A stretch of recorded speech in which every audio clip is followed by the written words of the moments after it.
Hey guys, came up with just a little piece that I'm going to put here, so when the bag is closed you can just tuck that flap right in, and that's all there is to it. I'm going to take and cut another piece to go behind this to kind of back it up.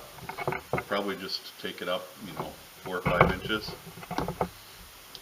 and I'll probably take it up a little farther than that. But I'm going to take just another leftover piece. We'll set I did make that other keeper here for the strap, so that won't be flying around when you're trying to walk through the woods, getting caught on everything. But let's put this way.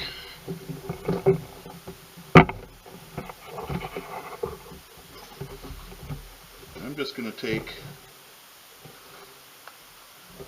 and I probably want to go up about that high with it.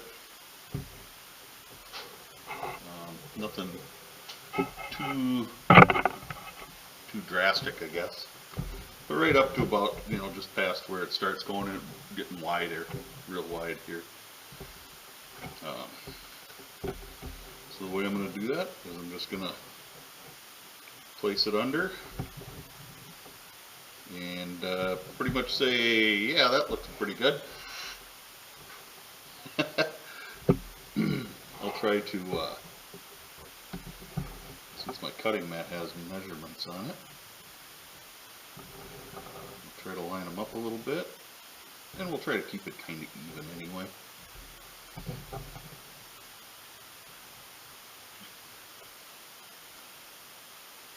And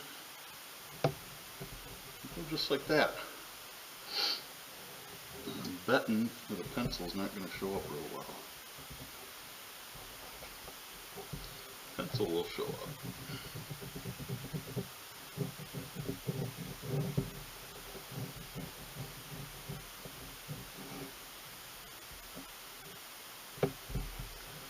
Just barely shows up.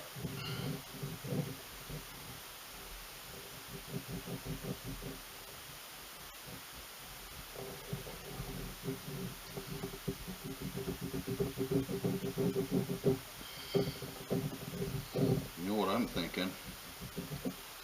If I had a piece of dark brown, that would look really cool if I could find a piece that size. And you know what? I'll be back. If I can't find anything, I'm just going to cut this out. I will glue and stitch it, but I'll put it on the inside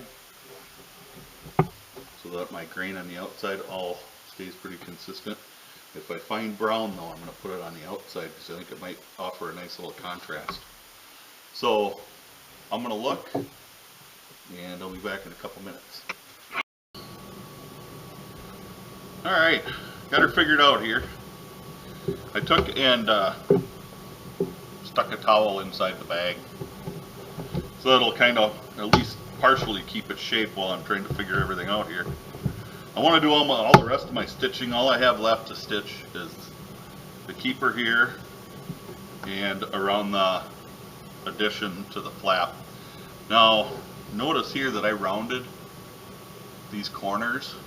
The reason I did that is if you have a sharp corner there, it is nothing but trouble because it will always catch on stuff. Kind of like if you're doing making a patch for a pair of pants. If you're making a patch, especially those silly iron-on ones, which I have used from time to time, I'll iron them on and I'll stitch them. I'll iron them on just so they hold. But without that sharp corners and stuff, if you cut a square, those sharp corners will catch on stuff all the time. Where if you cut a circle, you don't have a sharp corner to get caught on anything. So I rounded those corners off because I don't want it catching on anything and getting wrecked. So my bag is going to sit see if I can adjust it a little here.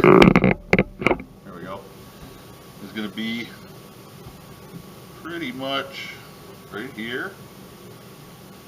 So what I want to do is I want to position my keeper here, and I'm going to go into each of the holes that I have already punched in here, and I'm just going to try to make a mark here. Hopefully the mark will show up.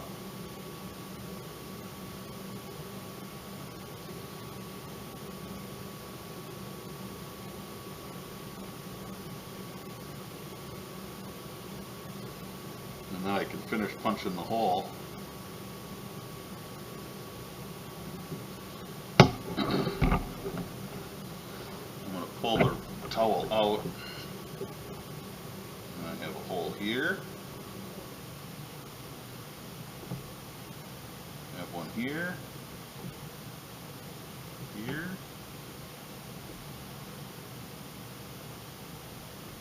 And here. Here, there, here. The nice thing about using a punch, especially on oil tan leather, because of the flexibility of the leather, when you punch the holes, the hole will close up around the thread. So now I have this piece ready to go on, and I'm going to do the same around this. I'm going to take my stitch wheel. I got my strap caught here. There we go. And I'm just going to eyeball around the edge. And the overstitch wheel. Oof, my screw's getting loose here. Yeah, somebody always said I had a screw loose. But I'm just going to eyeball it. I'm going to try to keep it reasonably close to the edge.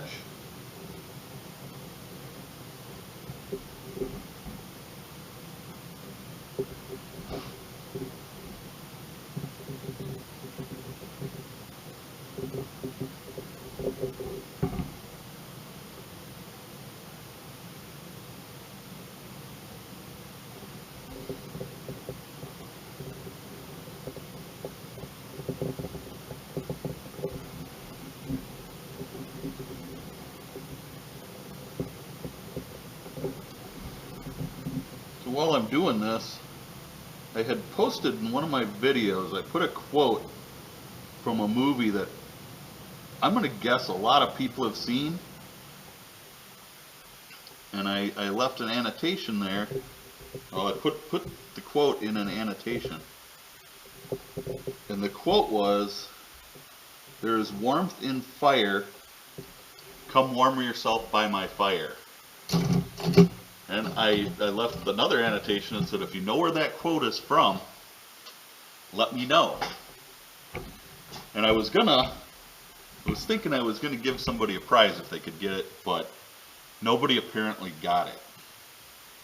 So I'll tell you where that quote is from.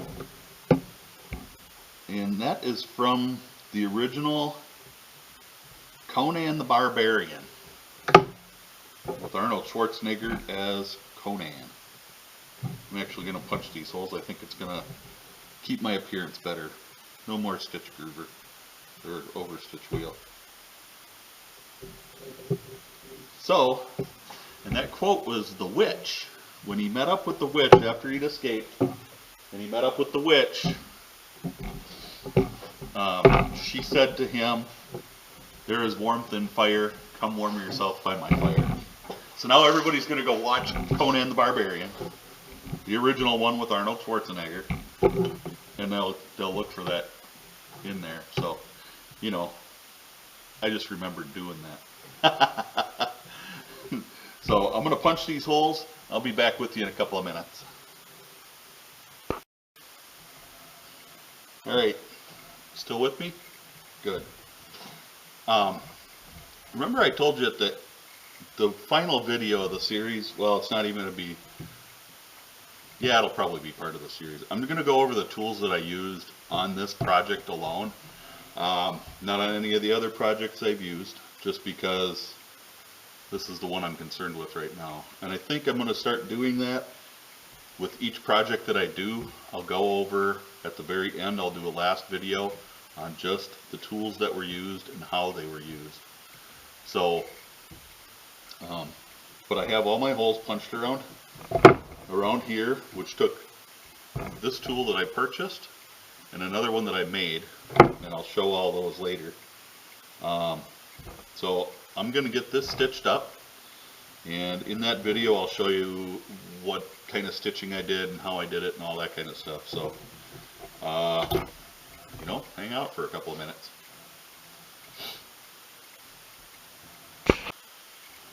Well, here we go. Stitched all around here. Looks pretty good. Put on my closure here, and it's simply just going to slide through like that. If a person really needed more than that, you could punch a hole in here and stick a toggle through there to hold it in there.